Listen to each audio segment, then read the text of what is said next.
Sentiment Mestalla.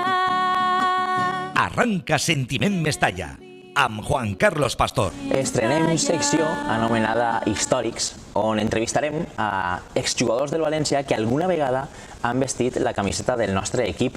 Avui tenim amb nosaltres a un argentí que cap a l'any 87 va vindre de la mà d'Alfredo Di Stéfano quan el València acabava de passar una època un poc convulsa.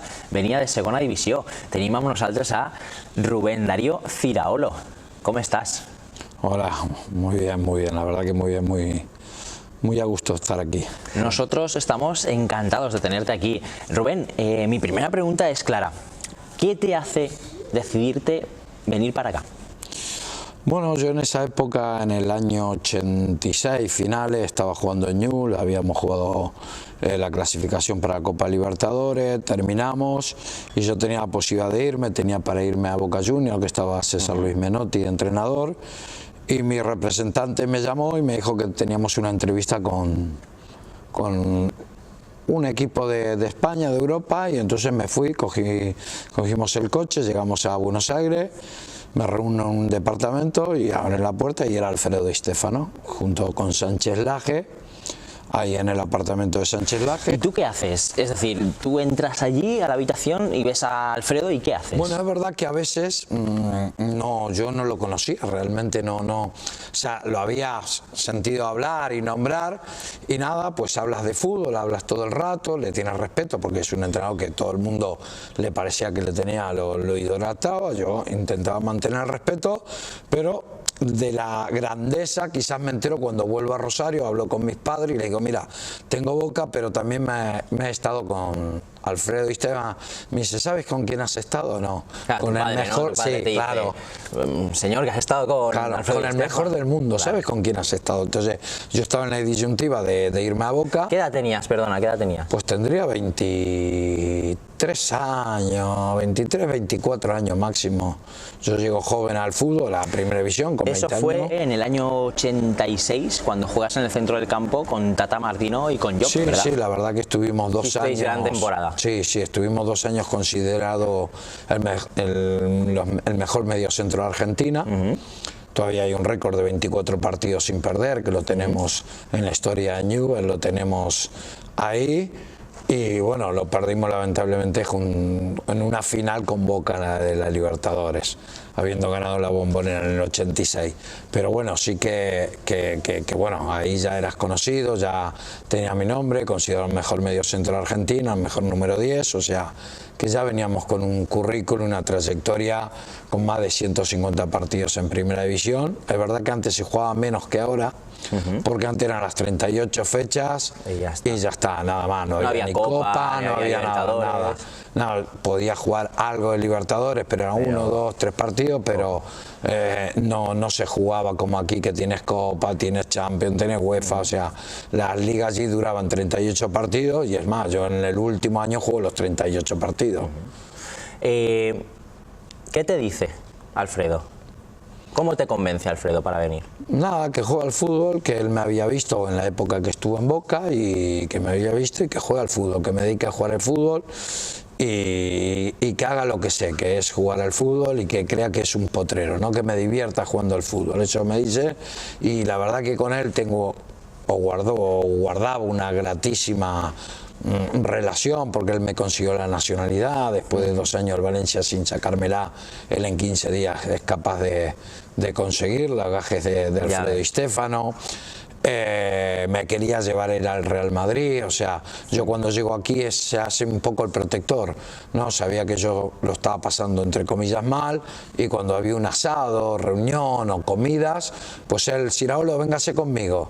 Y a lo mejor la comida empezaba a las 2 de la tarde y eran las 10 de la noche y yo todavía estaba con Alfredo en el restaurante. ¿No? Te acunaba, ¿no? Sí, la verdad que sí. Entonces yo con él es verdad que empecé jugando más de 9, más de punta, más recostado arriba, porque él decía que deje trabajar y que cuando vaya cogiendo un poco la manera de jugar, porque es verdad que el fútbol en España ha cambiado muchísimo, muchísimo. De que yo llegué ahora, antes era mucho pelotazo, yo siempre me recuerdo los 2 primeros entrenamientos, iba con la lengua afuera, quieren bajar el balón, y van para arriba, para abajo, ¿no? Entonces, un poco como en regional, ¿no? Un fútbol regional. Sí, parecido, mucho más, pero todavía más ostensible. Fíjate que todavía mucho más ostensible, con el pelotazos largos y total, y él se cabreaba, me acuerdo que decía que le decía muchísimos a Bocio, que es compañero mío, a muchos, a Giner, ¿de qué está hecho el balón? ¿De cuero?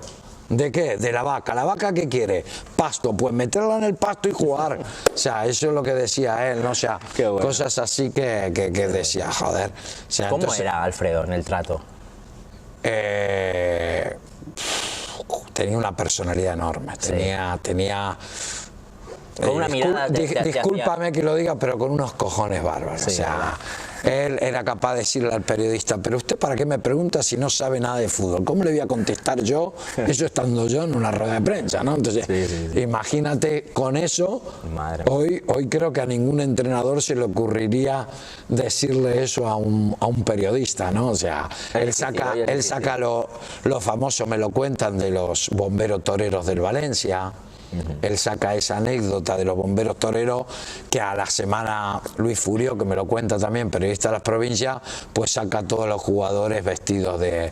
Porque decía, el Valencia estaba por ascender, de segunda, que estaba en segunda, y un periodista decía, no, pero aquí la gente no sirve. Decir, yo, si quiere espectáculo, vaya a ver los bomberos toreros. Aquí venimos a ganar y ascender. Entonces, la página siguiente de las provincias fue los bomberos toreros del Valencia, ¿no? O sea, anécdota que Di Stéfano te daba miles de anécdotas. ¿Y era igual, Alfredo, en el trato, en el vestuario, que fuera de él? Porque comentas que estabas hasta tarde con los asados. No era igual. No, era abierto. Él, me acuerdo que siempre buscaba... si iba de cena con algún empresario, cuando yo no esté, si tiene algún problema, búscalo, que de parte mía que él te va a atender. O sea, en ese sentido, que otro, ya te digo, que podría estar exento, era una persona en el vestuario muy rígido y muy cuadriculado, digamos, pero fuera de eso, una persona bellísima. Sí. Llegas a Valencia, ¿y qué Valencia te encuentras? ¿Qué Valencia ciudad te encuentras? A ver, como ciudad me costaba porque hacía muchísimo calor. Yo creo que hacía 38 grados. En los primeros 2 meses no me sacaba el calor y el sudor de encima, ¿no? Y eso unido a la forma de jugar que tenías, te podías morir. Sí, me costó muchísimo. Yo, es verdad, yo digo que aquí di muy poco de mí. Yo digo que aquí no servía para nada, pero nada, el verdadero Cirolo. Cuando lo empecé a coger fue el segundo año, pero lamentablemente llegó un entrenador que tengo, pero en el primer año me costó Valencia ciudad, muy bien, la playa, pero muchísima calor. La verdad que 38, 37, y empezamos julio, y empezamos agosto, y pasaba septiembre y no bajaba el calor, la verdad que costaba. Llegas a Valencia con el equipo recién ascendido. ¿Cuáles eran las pretensiones de ese año? ¿Cómo ves tú al club? ¿Ves un club grande? ¿Ves un club empequeñecido?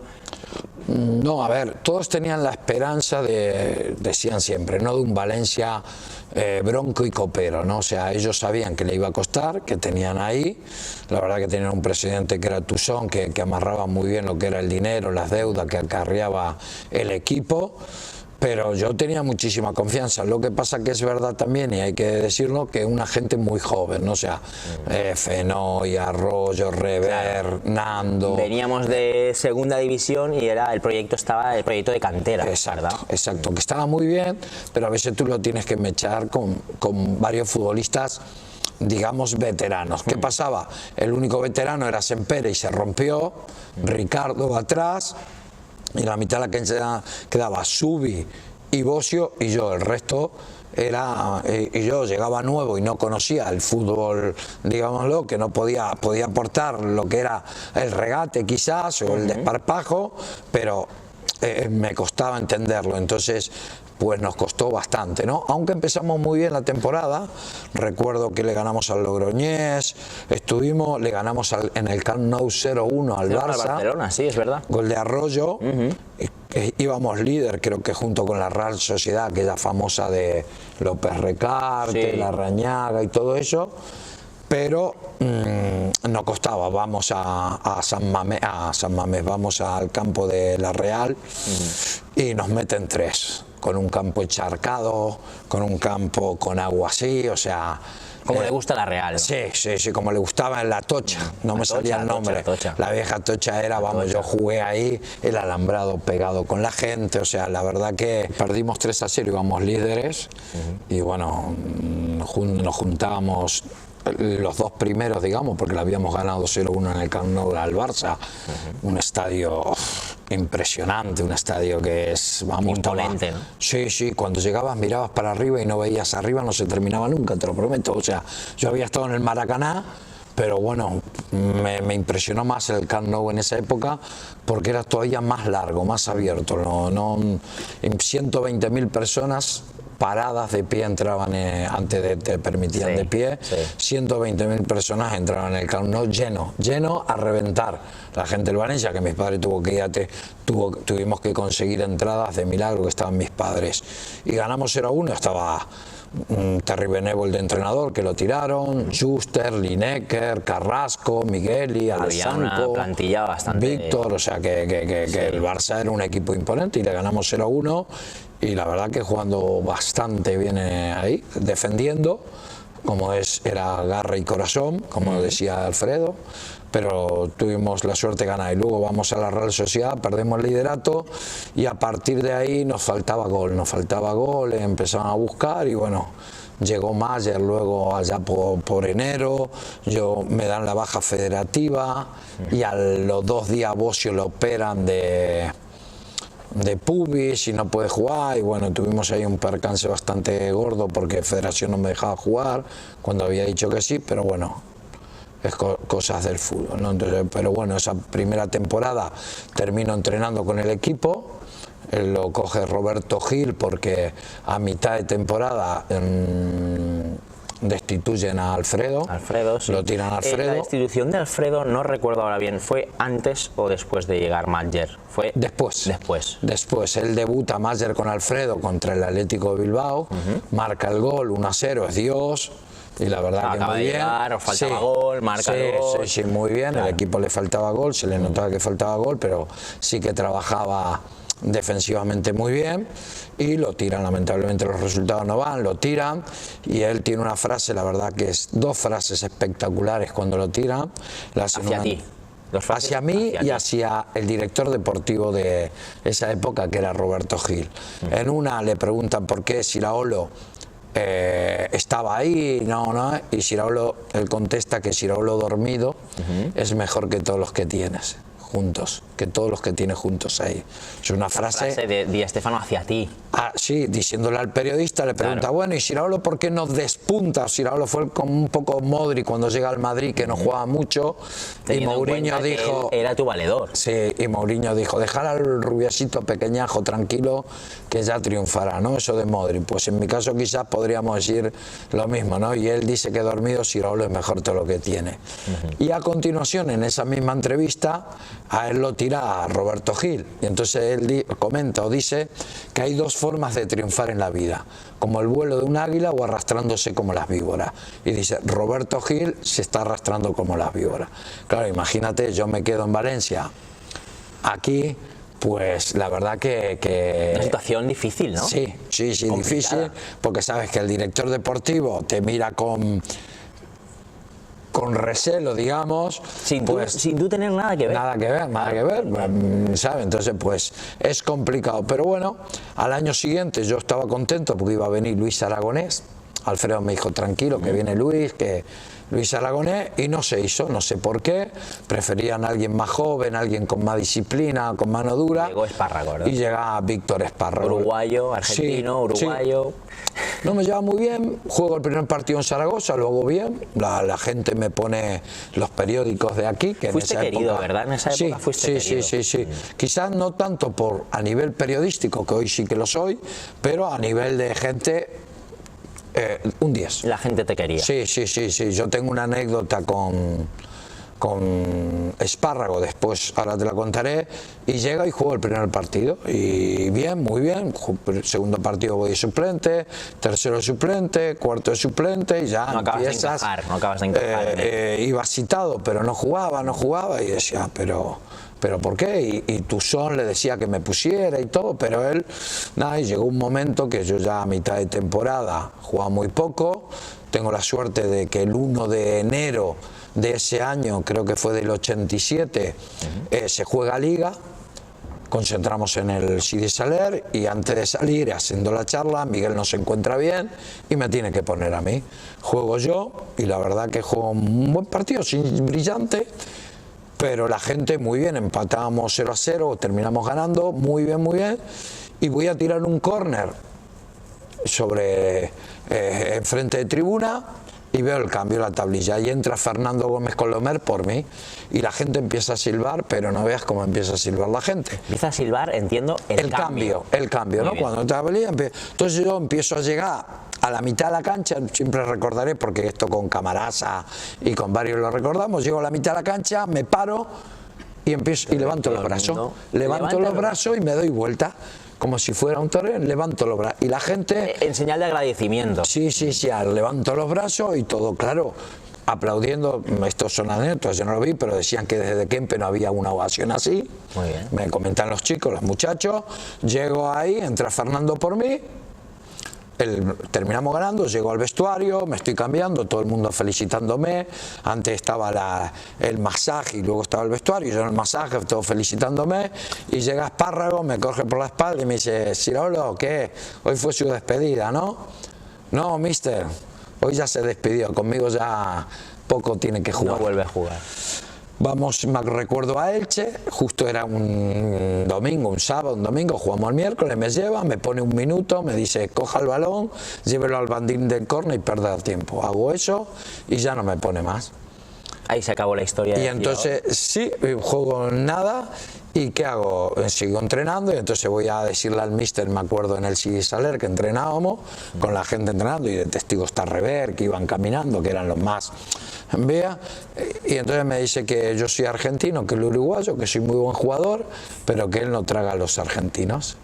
Y que si quería... Esa es la razón que te da Víctor Espárrago para no alinearse. O sea, a ver, por un lado le agradezco porque fue muy sincero conmigo, ¿no? O sea, él decía que para jugar de 5 tenía a Bocio para romper y que de 10 tenía a Fernando, pero decía: sí, pero si no está Fernando puedo jugar yo, y necesita 2 hombres en esa posición, ¿no? O sea, o cuando te vayan mal.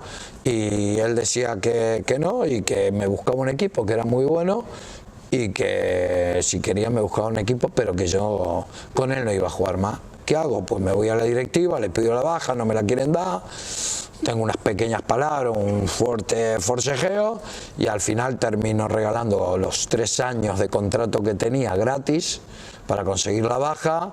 Toda la UEFA que la conseguimos no la cobré, toda mi casa, todos los premios, o sea, regalé todo en el Valencia. O sea, me fui con una mano atrás y otra adelante, porque yo le dije que el fútbol para mí es la pasión. Yo no niego de ser de una familia humilde. Mi padre trabajaba de las 6 de la mañana hasta las 10 de la noche para darme lo que más me gustaba, que era llegar al fútbol. Y que no tenía miedo de no tener equipo, que entonces me diera y dejé... Y me fui, sin tener equipo y sin tener nada. Es que no tenía ni equipo y no tenía nada. Yo solo quería jugar, hoy no lo haría. Hoy me dice: Siraulo, 3 años de contrato, el jugador que más cobra en la plantilla. Yo era el jugador que más cobra en la plantilla. No los perdona. Los premios, jugar o no, los tienes completo. Te pagan la casa, te pagan el sueldo. O sea, hoy no lo haría, no lo haría, pero bueno, en ese momento eres joven y pecas del ímpetu. Al final quieres jugar, ¿no? Lo que tú quieres es jugar. Sí. Decides apartar el dinero para irte a jugar. Sí. Volviste a Argentina, ¿verdad? Sí, volví, no tenía nada, y en octubre me firmo por San Lorenzo de Almagro, que está el Bambino Veira, jugaba la Copa Libertadores, la clasificación. Y bueno, fichó para eso, jugamos con San Lorenzo, y en diciembre Argentina es un poco complicada, no me pagaban, y entonces rescindo contrato. Rescindo contrato, y digamos que en marzo, febrero, que empieza el campeonato, firmo por Platense un año y la verdad que muy bien, jugué sin ningún tipo de problema.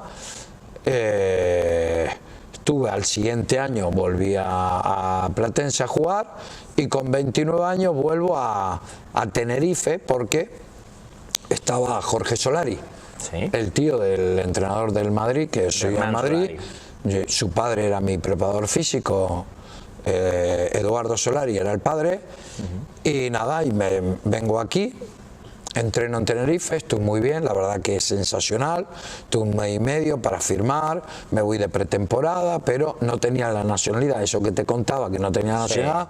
El Valencia, llamo a Alfredo y Alfredo me la consigue en 15 días, pero me la consigue justo cuando va a empezar el campeonato de liga. Cuando yo voy a firmar, pues me dice el secretario técnico Solari que me esperara una semana para firmar, porque el Valencia también estaba firmando a Rommel Fernández. Sí. Y que, que no quería que me fichara. Cosas de extrafútbol que suele ocurrir, ¿no? Sí. Cosas de que están ahí, pues bueno. Me dice que aguante una semana, que mire, que también hay muchos argentinos, porque estaba Redondo, Derticia, Pixi. O sea, y yo me llevaba muy bien. Yo vivía en la casa de Redondo, estaba con Redondo, aunque tenía mi hotel, pero con Redondo estaba muy bien. Y me calenté con 29 años y dije que ya me conocía, que dónde estaba y que si me quería que me llamara, que me volvía a Valencia y dejé el fútbol a los 29 años. Qué extraño, ¿no? A los 29 años, A los 20, no tenía lesión, podía yo ahora estoy jugando con los veteranos y estoy mejor, creo que... Y haciéndolo muy bien, según lo que yo tengo entendido, no he ido a veros aún, tengo que ir a veros, además tengo pendiente con Miguel ir a haceros fotos y tal, pero según me dicen lo haces muy bien. Bueno, mis compañeros me quieren, que es lo más importante. Si tus compañeros te quieren y quieren que juegues con ellos y te piden, será, ¿no? Quiere decir que no lo haces mal, ¿no? El mejor termómetro es ello. Rubén, ¿por qué decidiste quedarte en Valencia a vivir? ¿Por qué vuelves a Valencia y te instalas ya aquí? Bueno, porque cuando estoy en Valencia pues me separo, tengo una separación, conozco a mi señora aquí de Valencia, tengo ya relación, nos fuimos a Argentina a vivir a San Lorenzo y ya en Platense. Y bueno, y cuando vengo de Tenerife ya te digo, con los 29 años, llego aquí y ya tenía mi familia formada y en vez de irme a Argentina, pues en Argentina es verdad que aquí se vivía muy bien, ya te habías hecho a la vida, ya te había hecho al clima primero, a la gente segundo, ¿no? Entonces, y luego la estabilidad, ¿no? La tranquilidad, es decir, yo pongo un negocio, vivo aquí, sé con lo que vivo, ¿no? Argentina cíclico, cada 5 o 6 años hay problemas, muchos compañeros míos, Fantaguzzi, que jugó en el Betis, se quedó arruinado de tener el dinero en el banco mismo, que no quedó. Entonces decido por seguridad y por todo vivir aquí, quedarme aquí, primero porque estoy cómodo, segundo porque es una ciudad maravillosa, que no la cambio hoy por ninguna. Y me quedo y tengo 3 hijos aquí y la verdad que por eso decido venirme, ¿no? Por clima, por comodidad, por estabilidad, porque tengo mi relación aquí, aunque sí que en ese momento podía haber ido a jugar a Argentina otra vez, pero es verdad que ir a jugar a Argentina es la inseguridad del pago, de estar viviendo ahí que no te paguen, entonces decido vivir tranquilo, me aparto del fútbol. Estoy casi 8 años sin aparecer por el fútbol, dejo el fútbol ni la radio. ¿Y qué haces esos 8 años? No, pongo un negocio con mi señora, buscamos un negocio y monté un negocio y estuve apartado. Hoy me arrepiento también porque es verdad que si uno hubiese sido y con lo que Alfredo me apreciaba, yo hoy estaría entrenando tranquilamente en Primera División y lo reconozco, porque yo en Argentina, todos mis compañeros, Martino, Job, Giovanoli, Edesotti, Taylor, Pautaso, todos, yo era el entrenador de ellos, entre comillas, digamos, dentro del terreno de juego, pues llegan a Primera División, entrenan y yo, pues bueno, pero por esa cabezonería, digamos, por ese orgullo, por querer ser humilde y que no me digan, mira, viene a pedirme algo, pues me quedé al margen casi 8 años del fútbol, no viendo nada y no haciendo nada de fútbol. Una lástima. En tu etapa en el Valencia, ¿qué jugador fue el que más te impresionó? A ver, hubo jugadores, yo creo que Rabat Mayer fue un jugador de una calidad extraordinaria, yo tuve la suerte de entrenar con Maradona, y no estaba al nivel quizás de Diego, pero sí que estaba dentro de los 5 mejores jugadores. Lo veía los movimientos, el giro, el golpeo con una pierna, con otro, la velocidad. Lo que pasa que aquí llegó, hizo la buena vida, le pilla el Ramadán y se rompe, y entonces a partir de ese rompe ahí Rabat empieza a bajar su rendimiento y ya no fue lo que era. Pero en ese mes y medio que yo me llevaba muy bien con él, yo creo que fue suficiente, ¿no? Para sí, ver sí, que era sí.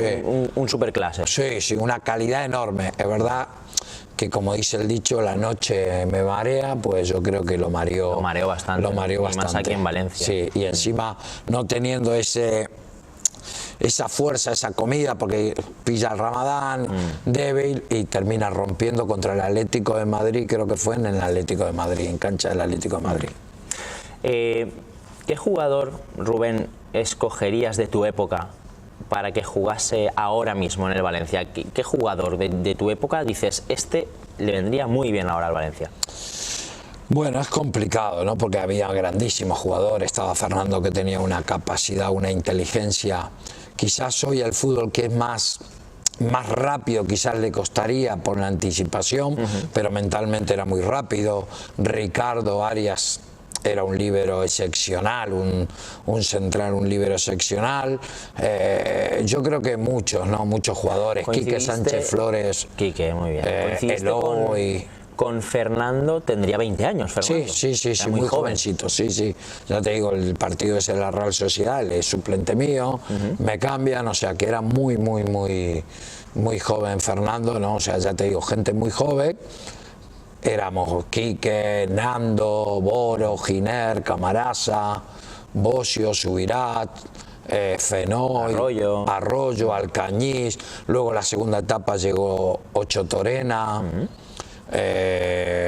Eloy, Surdi, que hoy están en el Valencia de fisio. Fenoy, Emilio, con Emilio, o sea, ya te digo, ya gente, Lucho Flores, o sea, pasaron épocas, pero yo creo que son épocas totalmente diferentes, ¿no? O sea, la verdad que el fútbol ahora ha mejorado para bien, yo creo que ha mejorado para bien, futbolísticamente, pero yo creo que Fernando era muy rápido mentalmente para jugar, Ricardo también. Es una lástima que Fernando no consiguiese ningún título con el Valencia. Bueno, ese es un poco, digamos, el debe de toda aquella generación, ¿no? Que lo hace muy bien, que trabaja muy bien, que tenemos la suerte de quedar segundo de liga y tercero, porque quedamos segundo y tercero, clasificamos, o sea, antes no era como ahora, antes solo clasificaba el primero para Champions, el segundo para UEFA, ahora clasifica hasta el octavo, ¿no? Entonces, claro, pero antes era muy difícil poder jugar competición europea, era totalmente difícil, y conseguir un título era algo ilógico, ¿no? Te tenía que dar muy bien la Copa del Rey para poder ganar el título, porque antes sabías que tenías el Barça, la Real Sociedad, el Madrid, el Bilbao y poco más. Entonces era muy difícil de sacar de ese entorno futbolístico, ¿no? Un poco como lo que pasa ahora, ¿no? O sea, Barça y Madrid son un poco los acaparadores de todo, porque económicamente y porque la televisión le da muchísimo beneficio para poder sacarle distancias al resto de equipos, ¿no? Y en aquella época pasaba un poco lo mismo, ¿no? O sea, siempre eran los 4 mismos, aunque mucha igualdad. Antes tú ibas a jugar un campo. Yo recuerdo el Madrid pierde el campeonato con el Valencia, me cuentan aquí, ¿no? En la última jugada del Tendillo, el primero contra el último. Yo creo que eso es ahora impensable por la gran diferencia futbolística. Yo venía de un país donde en Argentina el primero y el último hay nada detalles, ¿no? Y lo sigue habiendo todavía en detalles, ¿no? No hay esa gran diferencia de futbolistas y de contratación, ¿no? Yo creo que el fútbol lo tendríamos que ver, lo tendríamos que analizar y tendríamos que ver cómo se hace en Inglaterra, que salió en Leicester, o quizás mismo en Alemania, que las televisiones pagan casi lo mismo a todos y juegas con las mismas cartas. Aquí las cartas están muy desequilibradas. Vamos con el Valencia actual, ¿vale? Y quiero preguntarte por Parejo. ¿Qué le pasa a Parejo? ¿Por qué no está rindiendo? ¿Tenemos que dejarlo en el banquillo? ¿Tiene que jugar?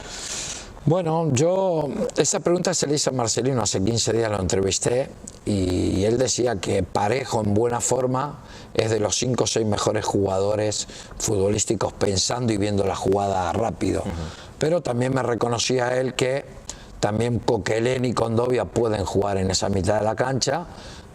Y pueden hacerlo bastante bien, ¿no? O sea, ya empezaba a predecir, porque yo le hice una pregunta que le decía al míster que yo lo veía demasiado previsible, ¿no? Porque yo estoy en una radio, comento el Valencia y siempre adivinaba todos los cambios, siempre le adivino, por suerte, por desgracia, todo lo que va a hacer Marcelino 2 minutos antes de los cambios o 5 minutos. Entonces es bastante previsible. Si yo lo conozco, ¿por qué no es tan previsible?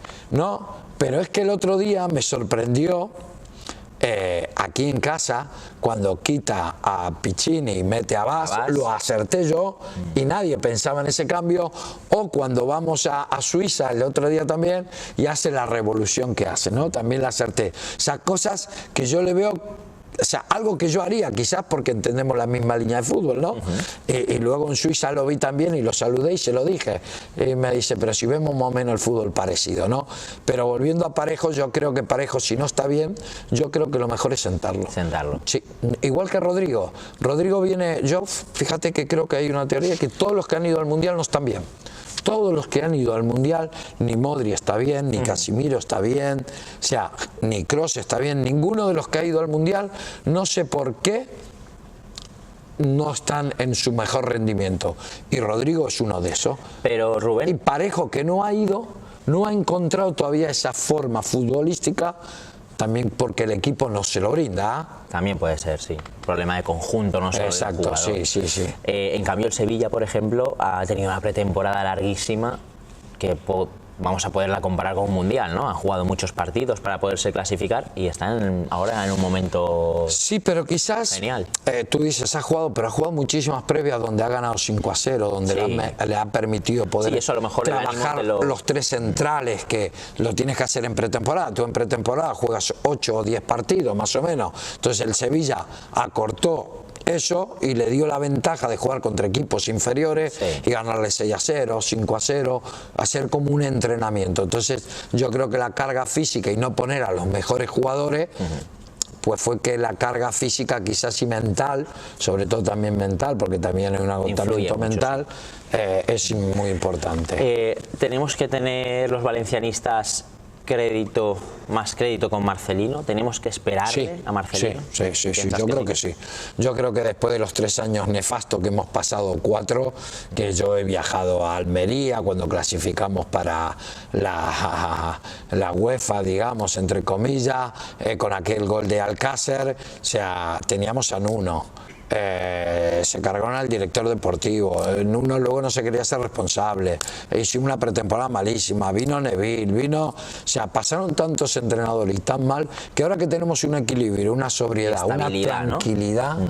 Pues no nos vamos a cargar eso, porque realmente Marcelino es el que nos ha reconducido a la carretera que toca, ¿no? Al camino correcto. Es verdad que a lo mejor no hemos acelerado en esta temporada, pero el fútbol es tan igualado. O sea, tú me dices, has perdido un partido. Sí, has perdido un partido. Realmente estás a 6 puntos de lo que has ganado uno. Y yo digo, si le hubieses ganado al Celta, que lo tienes ganado, que fuiste superior a él, y Yago Aspas te mete, estarías a 4 puntos de la Champions. A 4 nada más.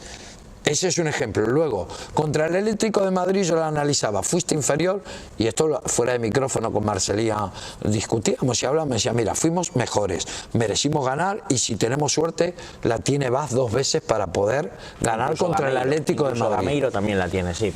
El día del Levante, en la segunda parte, tiras 3 palos, una que Rodrigo debajo de la línea pasa el pie y le pasa por debajo, dice, o sea...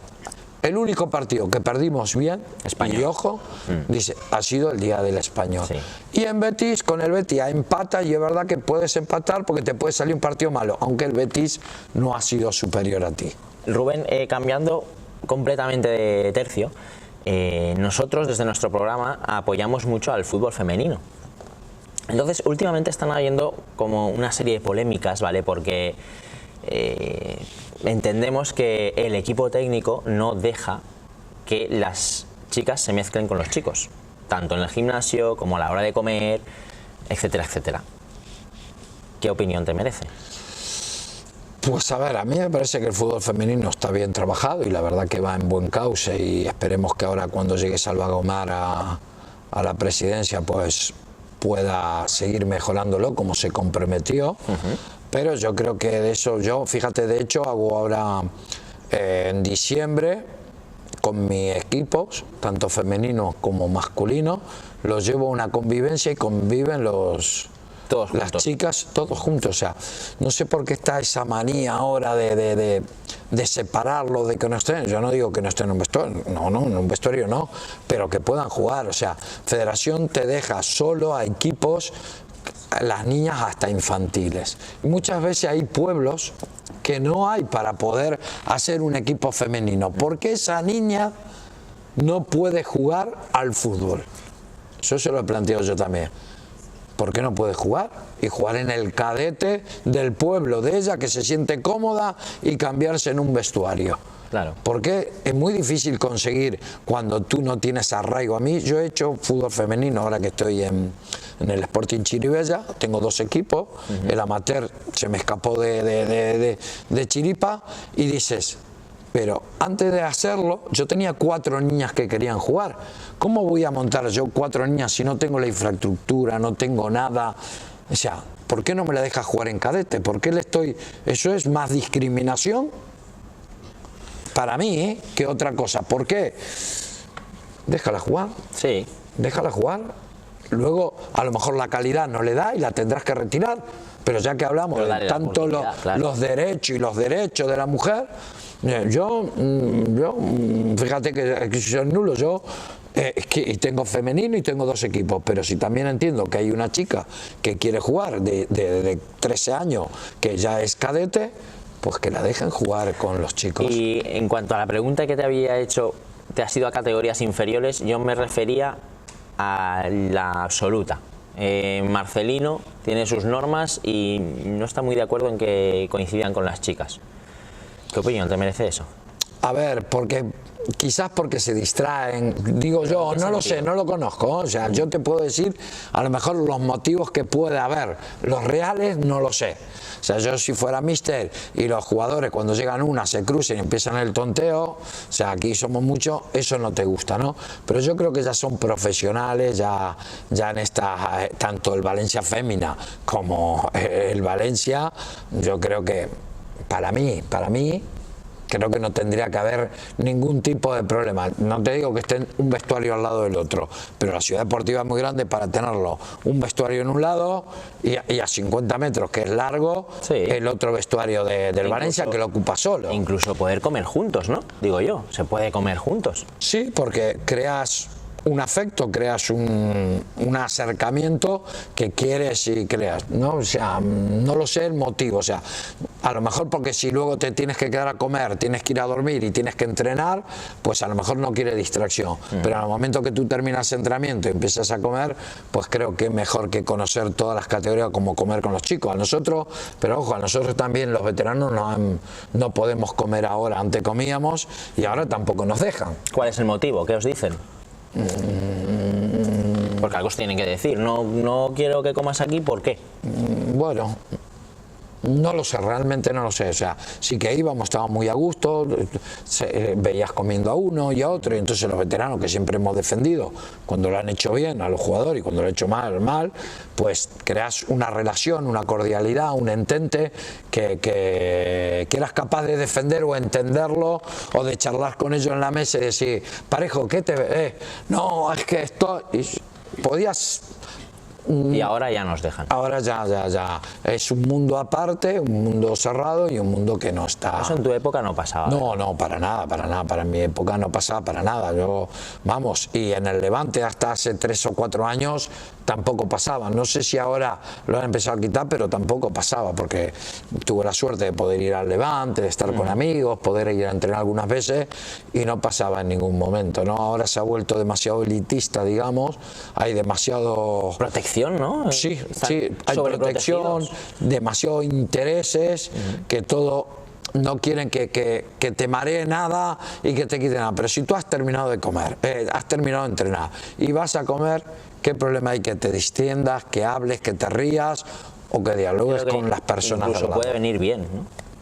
Hasta bien, porque claro, es lo que tú dices. Es un Yo rato de- tuve la suerte de viajar a Bilbao con el primer equipo, porque cuando iba mal, no fueron mal en la época de Koeman, yo viajé con el equipo en el avión.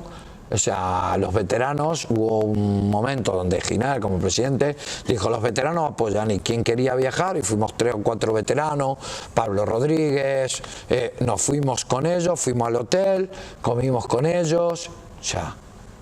Y todo muy bien. Che, venga, va, que podemos, va, tranquilo, no te preocupes, o sea, por veteranía. Ahí conocí a Baraja, que luego me hice conocido, muy conocido, Albelda, que yo ya lo conocía. O sea, hablas con el avión, te extiendes, comentas y... no sé. Lo lógico, ¿no? Sí, pero bueno. Vamos a ir terminando y quiero preguntarte sobre Kang In Lee, que lo introducirías ya más asiduamente en el primer equipo, o lo dejarías que siga su curso y al año que viene. No sigo, yo tengo lo que es voces, ¿no? Comentarios de todos los que lo siguen, que es un buen futbolista, pero que todavía le falta para estar. Eso es lo que me llega a mí, o sea, que tiene desparpajo, que puede ser, pero que esto del fútbol es tan inaudito que yo digo que no. Farinós en el Valencia con Balaguer no podía jugar, llegó Valdano y dijo: súbemelo porque lo tengo castigado, va, me hace falta uno, súbemelo, y Farinós terminó siendo Farinós. O sea, el tema del fútbol es tan complejo que a veces, fíjate, Farinós llega estando apartado al primer, si no, no hubiese llegado nunca. Ya. O sea, fíjate, y Kang In Lee está jugando, entonces pues yo creo que tiene que llegar. Pues la Copa es un buen escaparate para poder ir sumando minutos, para que lo vaya haciendo bien, y luego ya yo creo que ya la pretemporada del año que viene, que creo que va a tener contrato con el primer equipo, sí. Pues entonces sí, ir a pretemporada, jugar y a partir de ir ganándoselo, no le quemes etapa. Me parece muy bien que vayas a entrenar porque él está entrenando, entonces sí. Eso es un aprendizaje mucho más que en los partidos, ¿vale? O sea, yo creo que el entrenar con el primer equipo durante todo el año, saber los movimientos, lo que quiere el míster, lo que piensan los compañeros, valorar un vestuario. Yo la primera vez que llegué a Primera División, yo estaba en Renato Cesarín y Ñul me compra. Empecé a hablar y me cogió el veterano y me dijo: aquí te callas la boca y aquí hablamos nosotros. O sea, esto es fútbol, o sea, y son códigos que tienes que tener y pues lo tienes que respetar. ¿Entiendes los palos que recibe Santi Mina? Porque es un jugador que se le exige. A ver, hasta el año pasado Santi Mina era, y por mi parte, era un jugador para mí vendible del Valencia, ¿no? O sea, ¿por qué? Porque es un jugador que no había aportado como venía en el Celta. Es verdad que había costado un dinero no grande, pero era un delantero que podía marcar, ¿no? Pero hoy por hoy, el año pasado demostró que tiene gol, tiene algo, que tiene gol. O sea, gol y trabajo. Y para la forma de jugar de Marcelino, la presión arriba, el Valencia no la puede realizar este año, no la está pudiendo realizar. Y fue una de las cosas que yo le pregunté: ¿por qué no presionamos tan arriba y nos metemos tan atrás? Que el año pasado robábamos, como el día del Barça, los primeros 15 minutos, ¿no? Luego es verdad que se lesiona Guede y el equipo mentalmente se desubica, pero me dice: mira, no tenemos la presión arriba, no tenemos a Guede que te da esa chispa y el miedo. Entonces nos pasan demasiado fácil esa primera línea y nos llegan. Vamos a tirar 15 metros más el equipo, vamos a juntarnos y vamos a ser más solventes. Es verdad, el equipo es mucho más solvente y le marcan muchísimo menos goles que el año pasado. Pero ¿qué pasa? Le queda mucho más lejos la portería contraria y no puede llegar. Y esa es lo que él me Y cuando me decía. llega, no tiene la frescura para realizar. Y no tiene la suerte, porque también en fútbol hay que decirlo, esa suerte que tú el año pasado antes, ¿no? No jugabas bien y ganabas 3-0. Sí. Y te ibas a la primera parte y decías: pero si he llegado 3 veces y voy ganando 3-0, ¿no? Eso hoy por hoy no lo tienes ni con Sasa, ni con Batshuayi en lugar de Sasa, ni con Gameiro en lugar de Santi Mina, que está reemplazándolo. Acabas de nombrar a Zaza. ¿Por qué crees que Zaza fue tan querido y sigue siendo tan querido? O sea, primero por el espíritu, que él emanaba un espíritu ganador, un espíritu combativo, un espíritu de agresividad, que eso a la gente le encanta. Él se tiraba al suelo, es que es muy agresivo, no, él una sola roja le han sacado en el año y medio, 2 años que estuvo. Era muy vivo, o sea, cuando él tenía la amarilla ya frenaba y trabajaba, pero se tiró al suelo, incordiaba los centrales, te daba ahí, y yo creo que eso es...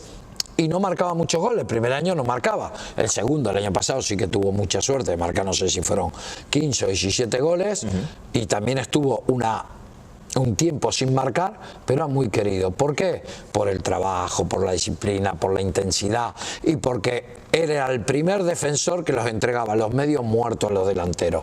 Y para unos que somos entrenadores, siempre pues nos gusta eso. Los entrenadores decís que la defensa empieza desde el ataque, ¿verdad? Sí. Entonces, si Zaza ya empezaba a incordiar a los centrales a la salida de balón, eso es un plus.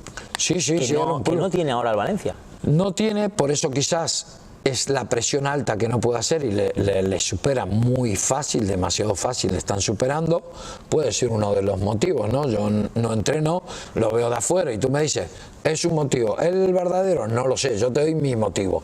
Creo que la presión de arriba que hacía tanto Sasa como Santimina, o Sasa con Vieto, o Sasa con el que estaba, pues era, te lo dejaban medio muerto, desequilibrado ya para poder robar tanto Carlos Soler como Condovia, como Parejo, y jugar mucho más cerca. Parejo este año juega mucho más lejos de la portería contraria y eso va en detrimento de perder muchos balones en zonas que no debe y en el cansancio de pisar el área. Rubén Ciraolo, encantado de haberte entrevistado. Desde aquí quiero que le digas a Quique Mateu que la próxima vez que nos veamos, porque coincidí con él en un campeonato que nos invitaron a periodistas y tal de Fórmula 1, bueno, pues le pegué un repaso bastante importante. ¿Futbolístico? No, con un coche. Ah, con un coche. Sí, era un campeonato de un simulador de coches, entonces Quique Mateu me lo dejé bastante detrás. Entonces le dices de mi parte de Juan Carlos, dice que la próxima vez... Mira que él tiene contestaciones para todo, te dirá, ya lo sé. No ve que eres joven, yo te dejo ganar, ¿para qué me voy a preocupar? Yo te digo lo que puede decir él, ¿sabes? Pero me alegro muchísimo y cuando quieras estás invitado a la cabina nuestra de Gestionar Radio. Ay, qué guay, para comentar el Valencia. Me encantaría. Con lo que quieras. ¿Vale? Bueno, un placer. Un gusto. Y hasta la próxima. Venga, espero que haya más.